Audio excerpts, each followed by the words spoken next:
Dalam hidup, tak semua kisah berjalan mulus seperti yang diimpikan. Ada cerita-cerita di balik senyum, ada luka yang tersembunyi di balik keberanian. Video ini mengangkat sebuah kisah nyata, tentang perjuangan, pengorbanan, dan keteguhan hati seseorang yang berani menghadapi kerasnya kehidupan di negeri orang. Kisah ini bukan sekadar untuk didengar, tetapi untuk direnungkan. Semoga lewat video ini, kita bisa lebih memahami arti ketulusan, kekuatan, dan pentingnya saling menghargai perjuangan sesama. Namaku Sari. Aku bukan siapa-siapa. Seorang ibu muda dari kampung kecil di Jawa Timur. Suamiku sudah lama pergi tanpa kabar. Tinggallah aku, ibu yang sudah tua, dan anakku yang baru berusia 5 tahun. Hari itu, seperti biasa aku berjualan gorengan di pinggir jalan.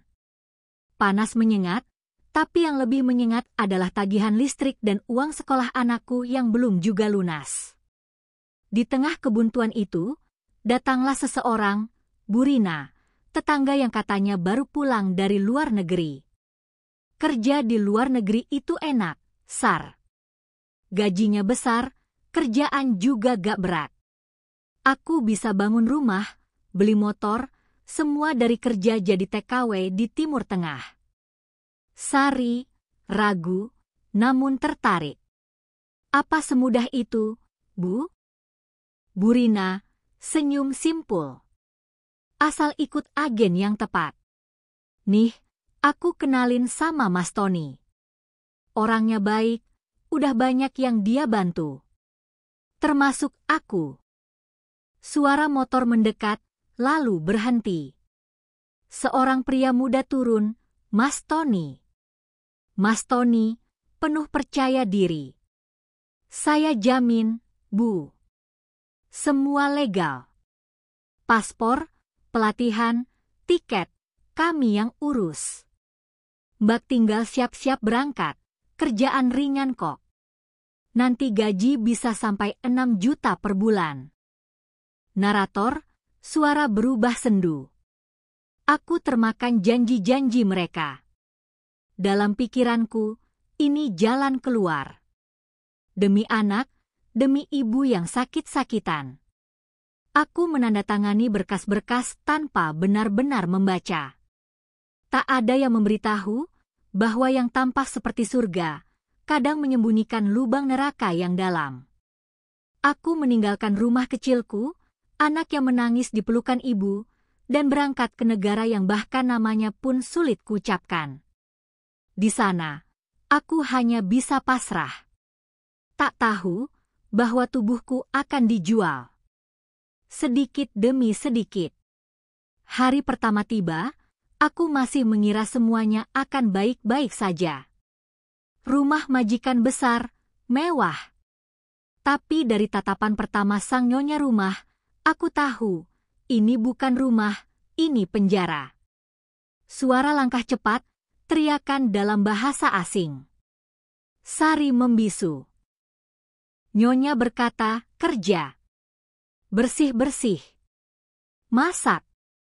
Jangan lambat. Hari-hariku hanya diisi perintah, bentakan, dan kerja tanpa henti. Aku tidur di lantai gudang, beralaskan karpet lusuh. Setiap malam, aku makan sisa lauk dari meja makan mereka.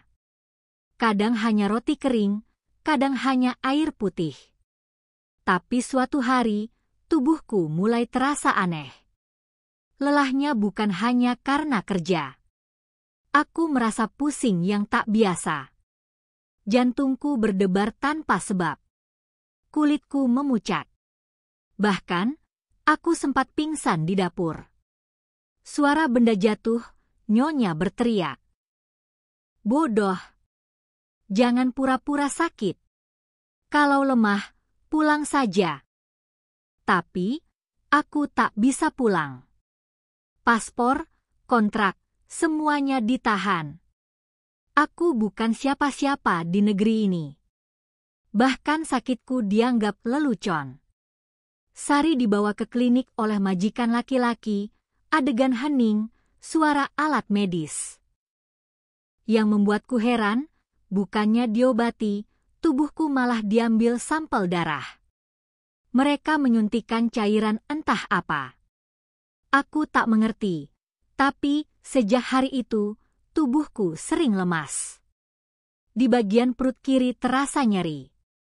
Setiap malam aku menggigil, tapi majikan bilang, itu cuma kamu manja.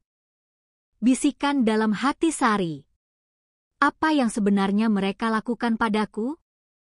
Malam itu, majikan laki-laki masuk ke gudang tempat aku tidur. Aku terbangun. Ia hanya menatapku, lalu pergi begitu saja. Tapi sejak malam itu, rasa takut tak pernah pergi. Dan rasa nyeri di tubuhku makin menjadi. Aku belum tahu bahwa ini bukan penyakit biasa, tapi permulaan dari tragedi besar. Karena tubuhku sedang dijual. Tanpa aku tahu. Sedikit demi sedikit. Sudah 2 minggu sejak tubuhku mulai terasa sakit. Rasa nyeri di bagian perut kiri makin tajam. Sering tiba-tiba pandanganku kabur, tapi aku harus tetap bekerja. Karena jika tidak, teriakan nyonya akan makin keras. Kamu pikir kami bayar mahal untuk kamu tidur saja? Kalau sakit terus, kami kirim kamu ke gurun. Aku menangis. Bukan karena dibentak, tapi karena aku benar-benar tak mengerti apa yang terjadi dengan tubuhku. Tengah malam, majikan laki-laki membangunkanku dengan kasar. Ayo, ikut. Ke klinik, katanya datar. Klinik itu bukan seperti klinik pada umumnya. Gelap. Sunyi. Tak ada nama di depan pintu. Hanya seorang pria berjubah putih dengan wajah dingin. Dokter, dingin. Baring. Aku sempat bertanya, apa saya sakit, dok? Tapi dia hanya menjawab, kita hanya periksa. Pemeriksaan rutin untuk pekerja migran. Aku disuntik lagi. Kali ini lebih dari 1 suntikan. Di leher, di lengan, di punggung bawah. Kemudian, aku tertidur. Entah karena lelah, atau efek obat yang mereka berikan. Aku bangun sudah di gudang. Tubuhku nyeri luar biasa. Tapi anehnya, ada bekas luka kecil di perutku. Seperti bekas sayatan. Tidak dijahit. Hanya dibalut kasar. Aku panik. Apa yang mereka lakukan padaku? Aku mulai mencuri dengar percakapan mereka. Mereka menyebut kata kompatibel, tisue segar, dan pasar hitam. Saat itu, hatiku seperti berhenti berdetak. Apa maksud mereka? Apa maksud tisue segar? Tubuhku digerogoti. Tapi aku tak tahu untuk siapa. Organ tubuhku, mungkinkah mereka ambil tanpa aku sadar? Aku mencoba menulis surat untuk anakku. Tapi kertas itu disobek nyonya. Kamu di sini untuk kerja. Bukan untuk drama. Aku sendirian. Tanpa paspor. Tanpa suara. Dan malam berikutnya, aku dibawa ke klinik lagi. Aku tak tahu malam keberapa itu. Tapi sejak dibawa ke klinik pertama kali, aku sudah 2 kali pingsan. Dan setiap kali aku bangun, tubuhku terasa makin berbeda. Malam itu, aku dipanggil lagi. Tidak oleh majikan perempuan, tapi oleh sang suami. Majikan laki-laki, dingin, tanpa emosi. Bersiap. Dokter akan jemput malam ini. Aku ingin menolak. Ingin menjerit. Tapi mulutku keluh. Tubuhku terlalu lemah bahkan untuk berdiri sendiri. Mobil itu melaju tanpa suara. Gelap. Di sampingku, duduk pria asing yang terus-menerus menatapku seperti aku bukan manusia, tapi komoditas. Klinik itu sama seperti sebelumnya. Tak ada nama. Tak ada izin. Hanya dokter dan 2 perawat laki-laki bertubuh besar. Aku disuntik. Lagi. Tapi kali ini aku merasakan kantuk yang tak tertahankan. Napasku berat. Dunia perlahan gelap. Aku terbangun dalam dingin. Di ruangan asing. Hanya bercelana panjang rumah, bagian perut dan punggungku dibalut kain perban tebal. Rasa sakit menjalar dari belakang ke pinggang. Saat aku coba berdiri, aku jatuh. Lututku gemetar. Ya Allah, apa yang mereka lakukan padaku? Diam. Jangan banyak tanya. Sudah kembali ke rumah, lanjut kerja. Kau masih utang banyak. Utang? Bukankah aku sudah bekerja siang malam? Tapi dia hanya tertawa, seperti sedang mempermainkan hidupku. Ada permintaan ginjal. Gadis ini sehat. Tak ada keluarga di sini. Lakukan malam ini. Begitu ucap si dokter.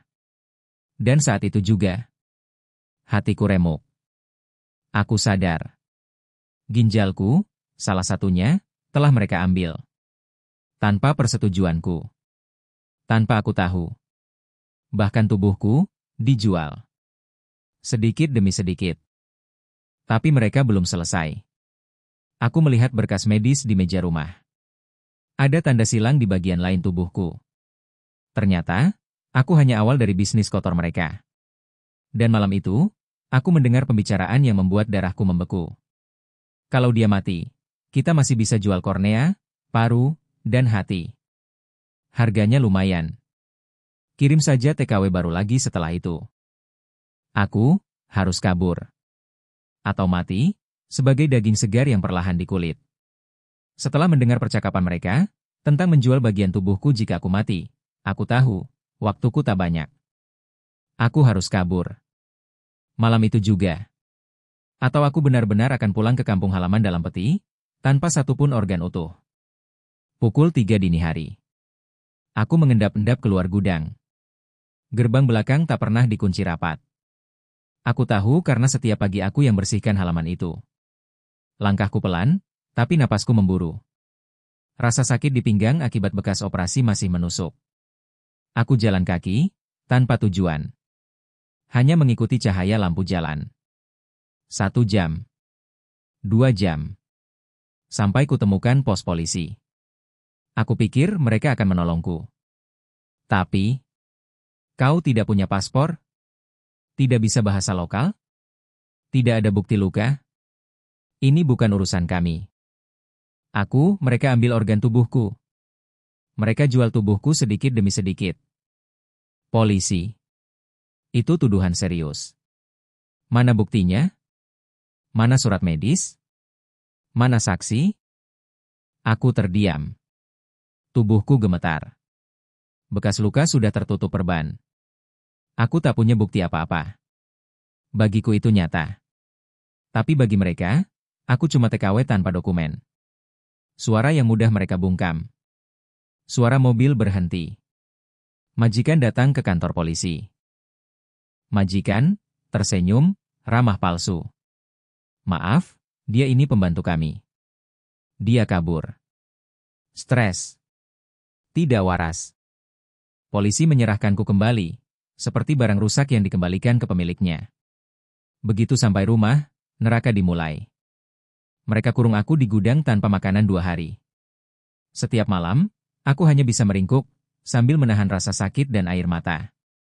Tolong. Ya Allah, tolong aku. Satu malam, aku temukan ponsel tua di antara tumpukan barang gudang. Mungkin milik pembantu sebelumnya. Masih hidup. Ada kartu SIM asing.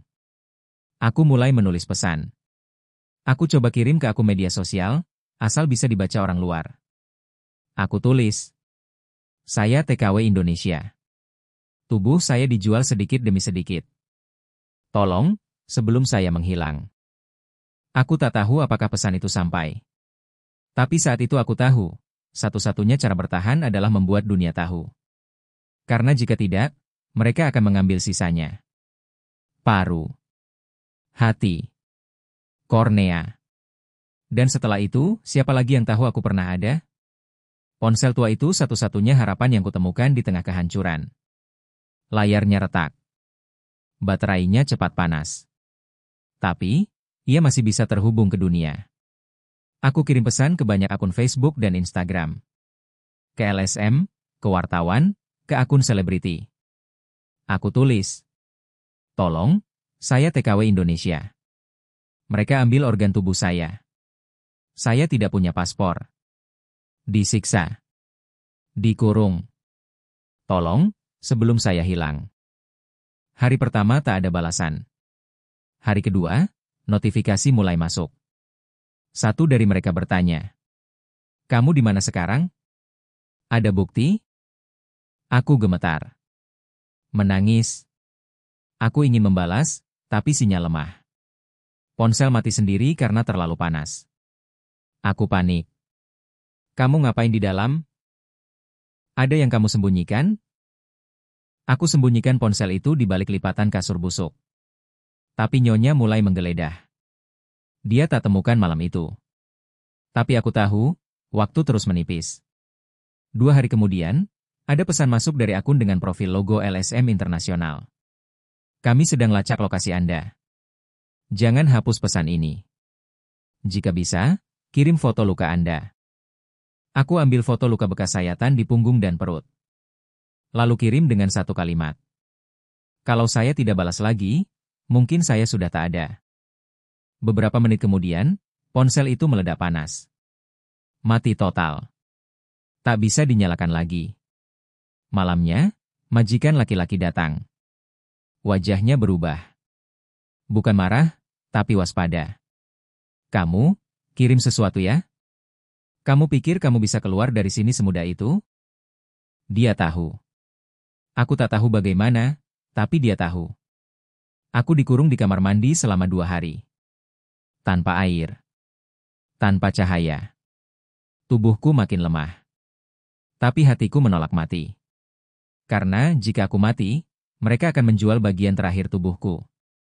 Dan kisahku tak akan pernah sampai ke siapapun. Pada hari ketiga, pintu dibuka.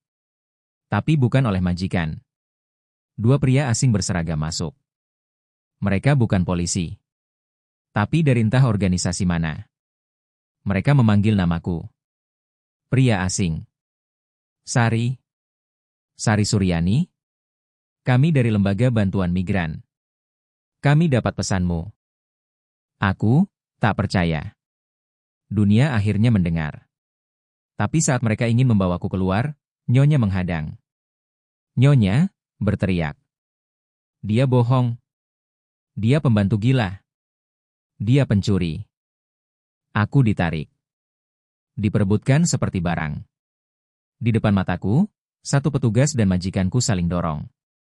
Pria asing. "Kami punya hak intervensi. Ini penyiksaan manusia." Narator. Hari itu, aku dibawa keluar. Tapi belum benar-benar bebas. Karena mereka memperingatkan. Orang-orang yang jual organmu, bukan cuma majikanmu.